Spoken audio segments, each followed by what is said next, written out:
વડગામના ધારાસભ્ય જિગ્નેશ મેવાણી પહોંચ્યા Deesa civil hospital.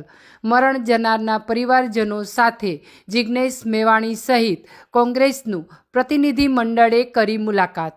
પરિવારજનોને મૃતદેહ મળતા ન હોવાના લગાવ્યા ગંભીર આક્ષેપો।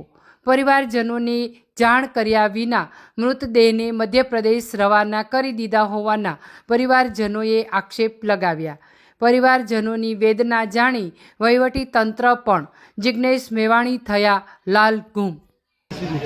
એવું કયું પાપ અને એવો કેવો ભ્રષ્ટાચાર રાજ્યની સરકાર સંતાડવા માંગે છે કે ડીસાના ગોડાઉનમાં ગેરકાયદેસર રીતે ફટાકડાના ઉત્પાદન બદલ જે આગ લાગી અને 20 જેટલા નિર્દોષો માસૂમ બાળકો સહિત હોમાયા, એનાથી લાજવાના બદલે આ નાલાયક સરકાર અને ભ્રષ્ટ તંત્ર, આ માતા મારી પાછળ બેઠી છે, એમને એમની મૃત્યુ પામનાર દીકરીનું મોં નથી જોવા દેતા। એની લાશ એમની મરજીની વિરુદ્ધ મધ્યપ્રદેશ જવા રવાના કરી દીધી। આપણા ગુજરાતમાં શું ધંધા ચાલી રહ્યા છે? એવું કયું પાપ છે જે બનાસકાંઠા જિલ્લા કલેક્ટર તંત્ર છુપાવવા માંગે છે? આ સવાલ પૂછવા માંગુ છું। આજે 8:24 કલેક્ટર મિહિર પટેલને મેં ફોન કર્યો છે કે મધ્યપ્રદેશના પીડિતો મને કહી રહ્યા છે કે અમે આવીને આઈડેન્ટિફાઈ ન કરીએ કે મારું સંતાન છે, અમારા સગાવાલા છે, ત્યાં સુધી કોઈની પણ બોડીને મધ્યપ્રદેશ રવાના ના કરતા, એ છતાં ડેડ બોડી મોકલી દીધી। કોની સૂચના હતી? કમલમની, ગાંધીનગરની કોની સૂચના હતી? એવા શું ધંધા તમે કર્યા છે? એવા શું પાપ કર્યા છે કે તમારે આ બધું છુપાવવું પડ્યું છે? જેને પોતાનું સ્વજન ગુમાયું, જેને પોતાનો ભાઈ બહેન દીકરી ગુમાયા, એ પોતાના સ્વજનનું મુખ પણ ન જુએ, મર્યા બાદ પણ મોઢું ન જુએ।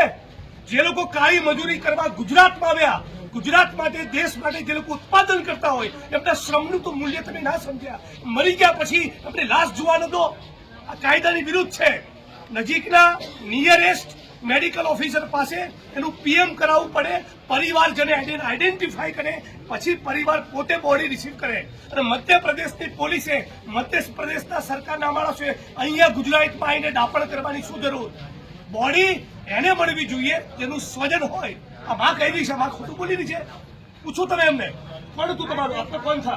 इनका पोता बहू था, मेरी किरानी थी, मेरा पोता बहू था साथ में, मेरी बेटी भी थी, बेटी जमाई दो लाड़ी थी मेरी। कौन है मेरा सारा बुढ़ापा का?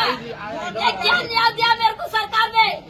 इस कारण से ले गए तो मेरी बॉडी को मेरी सुपरत तो करते हैं कि क्या मर नहीं गई, इसकी माँ जिंदी थी, अभी फिलहाल में जिंदी हूँ और हूँ, नहीं तो मेरी बॉडी साथ में ले जाता आप लोग।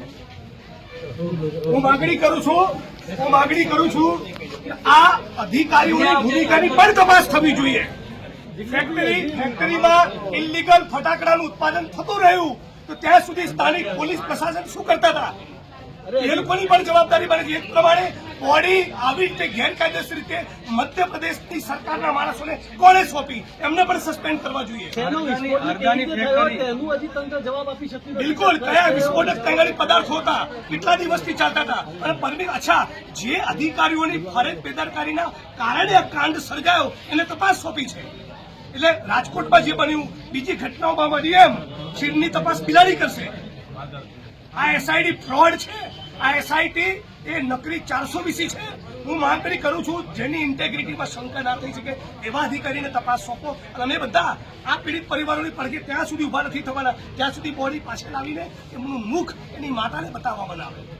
મારા પરિવારનું કોઈ સ્વજન જતું રહ્યું હોય અને બીજા રાજ્યની પોલીસ એને લઈને જતી રહી, આ કઈ રીતે ચાલે? અડધાની ફેક્ટરીમાં